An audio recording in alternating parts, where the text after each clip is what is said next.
Hi fertility mamas, in this video I'm going to discuss 7 tips to help you get pregnant at 40 plus naturally. I've consulted with many women in their 40s that were told that their only option was donor eggs. When I ask how the doctor came to that conclusion, they say, just my age. That means no other real investigation was done. That really bothers me, and it's so damaging to women. Then it's my job to step in to re-educate, inspire, empower, and help you take charge of your fertility. In another video, I told you about Rossi, who gave birth just shy of her 47th birthday, and Wendy, that overcame secondary infertility and gave birth at 44. Both women were told that their only option was donor eggs. However, both went on to conceive naturally.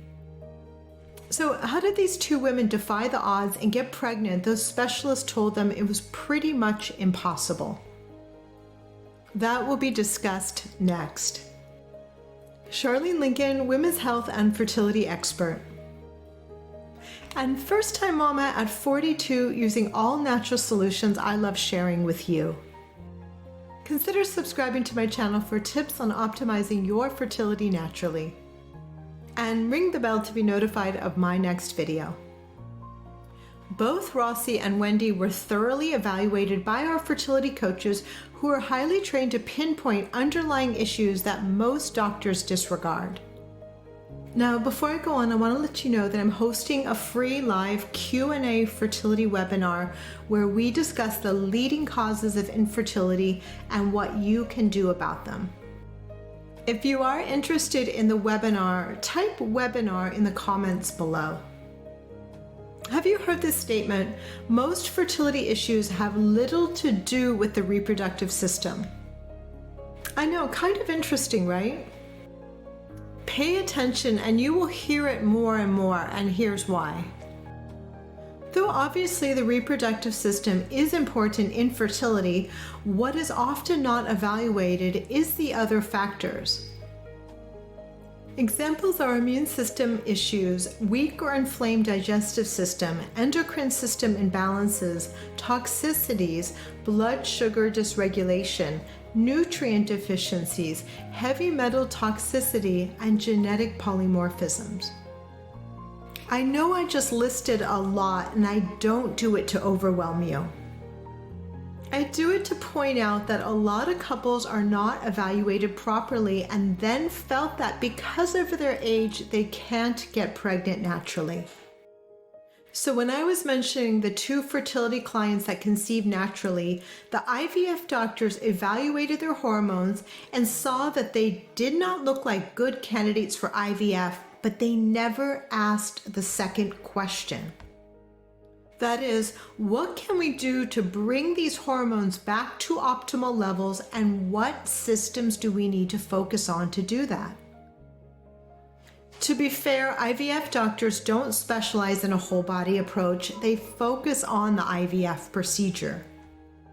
So it's our job together to make sure we advocate for the right tests and make sure all our bases are covered. When you're being assessed for fertility, they often test your AMH or anti-Müllerian hormone levels.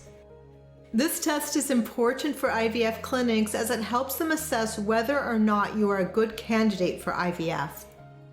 Low AMH levels have shown not to respond well to stimulation drugs used in the IVF cycle, and many women who are considered quote-unquote older for fertility will naturally have low AMH. What we have found is that women with low AMH can and do go on to conceive naturally and feel that natural conception is the best option in this case. What we need to focus on is improving overall health, and I'll walk you through 7 steps to increase your fertility naturally. Number 1, go low glycemic. Take away processed and sugary foods and replace them with a low sugar diet that includes plenty of good fats and lean animal protein. In my practice, I found a high-fat, low-sugar diet becomes the best solution to reverse infertility. Number 2, the right nutrients benefit both men and women by increasing sperm count and otherwise decreasing infertility risk. One study found nutrients like L-carnitine, vitamin C and E, N-acetylcysteine, zinc, and coenzyme Q10 or ubiquinol could increase male fertility fourfold. Other good nutrients to reduce infertility include vitamin D, fish oil, and B vitamins. You can find supplement recommendations in my Amazon store link below.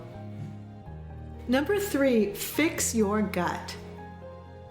Researchers are discovering the wide-ranging roles gut microbes and optimal gut health contribute to obesity, PCOS, hormonal imbalances, and much more. A recent study shows recurrent pregnancy loss was linked to a higher prevalence of undiagnosed gut disorders. Take a probiotic, drink gut-healing bone broth, and stay away from allergens like gluten and dairy. Number 4, balance your lifestyle with regular exercise. Move your body a minimum of 20 minutes per day and use guided meditation or yoga to calm the mind. A hormone specialist told me that high-intensity interval training is great for hormonal balance and health. I recommend just do exercises that don't deplete you and get your heart pumping.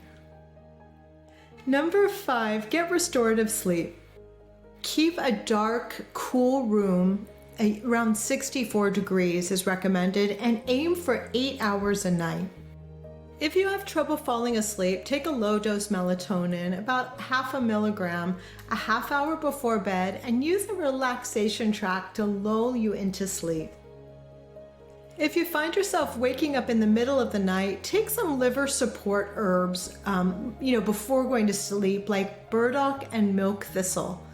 And, oftentimes you can have like a small bowl of raw nuts by your bed if you wake up hungry. So you could just, eat a couple nuts and then hopefully just get right back to sleep.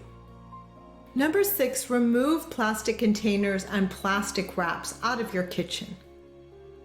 Eliminate toxic cleaning products, air fresheners, and beauty products that contain xenoestrogens.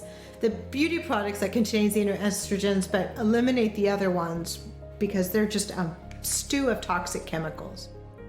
Eat organic, pesticide-free fruits and vegetables and, organic grass-fed, grass-pastured meats. Now that it's summer, sunscreens are a notorious source of xenoestrogens and other toxic chemicals. Find a clean sunscreen at Environmental Working Group, EWG.org. Number 7, get tested for MTHFR if you have or have had elevated homocysteine, recurrent pregnancy loss, infertility, preeclampsia, a child with Down syndrome, autism, postpartum depression, chronic depression, or a family history of any of those. MTHFR is a very common genetic defect that affects approximately 1 in 4 people seriously and nearly 1 in 2 people mildly. The MTHFR gene has a simple but highly critical function surrounding how your body utilizes folic acid and other forms of folate. Those with a variant of MTHFR called C667T have a 40 to 60% decreased ability to produce the body's most active form of folate called methylfolate. Methylfolate is a critical nutrient affecting neurotransmitter production, DNA regulation, immunity, and the cardiovascular system. Indirectly, methylfolate affects hormone levels and detoxification. Many who've had difficulty conceiving or holding on to a pregnancy have tested positive for this genetic defect. Ask your doctor for an MTHFR test, or if you want to do it yourself, you can go through 23andme.com and then you run your raw data through strategene.com. You will need an experienced practitioner to interpret the results.